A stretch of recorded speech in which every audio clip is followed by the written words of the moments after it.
नमस्कार दोस्तों, स्वागत है आपका हमारे चैनल पर। आज हम एक बहुत ही महत्वपूर्ण विषय पर बात करेंगे, बिलियनर्स माइंडसेट। हम सबके कुछ सपने होते हैं, कुछ बड़ा करने का, कुछ हासिल करने का, लेकिन क्या कभी आपने सोचा है जो लोग बिलियनर से उन्होंने क्या ऐसा अलग किया? आज हम इन्हीं सवालों का जवाब ढूंढेंगे।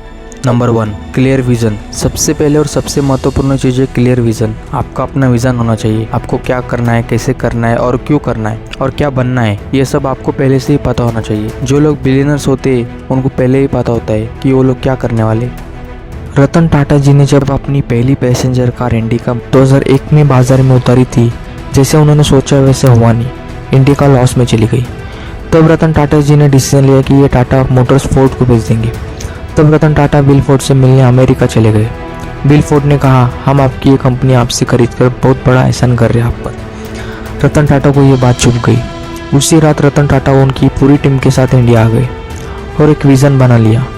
8 सालों में टाटा मोटर्स को प्रॉफिटेबल कंपनी बना के दिखाया। 2008 में फोर्ड कंपनी लॉस में चल रही थी और टाटा ने ऑफर दिया, हम आपकी कंपनी खरीद सकते हैं। इसके लिए बिल फोर्ड मान भी गए। कुछ महीने बाद बॉम्बे हाउस में एक मीटिंग होती है जहां रतन टाटा ने $2.3 बिलियन में खरीद लिया।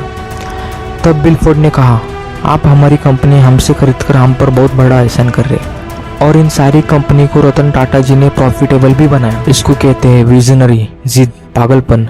यही चीज है जो इनको बिलियनर्स बना। दूसरी चीज है हार ना मानने का जज्बा। बिलियनर्स बनने के रास्ते में कई कठिनाई आती है, कई बाधाएं आती है, मगर सफल वही होते हैं जो कभी हार नहीं मानते। जिद होनी चाहिए जीतने के लिए, हारने के लिए तो बहाना ही काफी है। 21 साल की उम्र में एक बंदे ने कंपनी बनाई थी जिसे लोग आज एप्पल कहते हैं। 11 साल बाद खुद ही की कंपनी से उसे निकाला गया। हाँ, मैं बात कर रहा हूँ स्टीव जॉब्स की।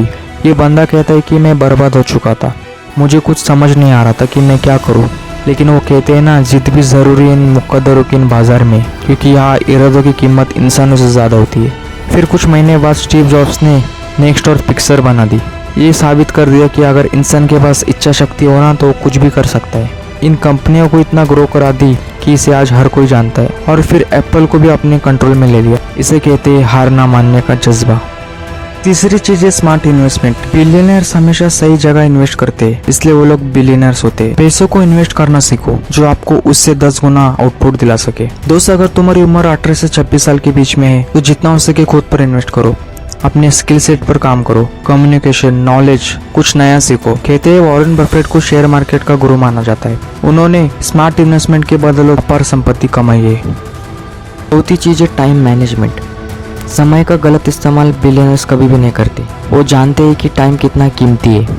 दोस्त, तुम कल क्या करोगे, क्या बनोगे, ये भी आज डिसाइड होगा। इसलिए वक्त को कभी हल्के में मत लेना। टाइम मैनेजमेंट का किस्सा सुनाता हूँ आपको। एलन मस्क ने अपना 47वां बर्थडे कैसे सेलिब्रेशन किया आपको पता है? 24 घंटे काम करके।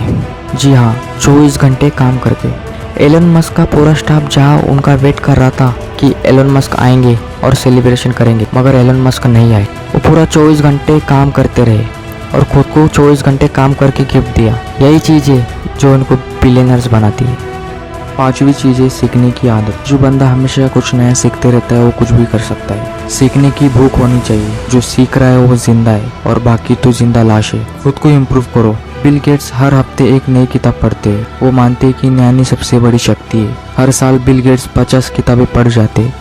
तो दोस्तों, ये थी 5 महत्वपूर्ण चीजें जो आपको एक बिलियनर्स माइंडसेट विकसित करने में मदद करेगी। याद रखिए, सफलता रातों रात नहीं मिलती। इसके लिए मेहनत, धैर्य और सही दिशा में प्रयास की जरूरत है। अगर आपको हमारा वीडियो पसंद आया हो तो इसे लाइक, शेयर और सब्सक्राइब जरूर करें।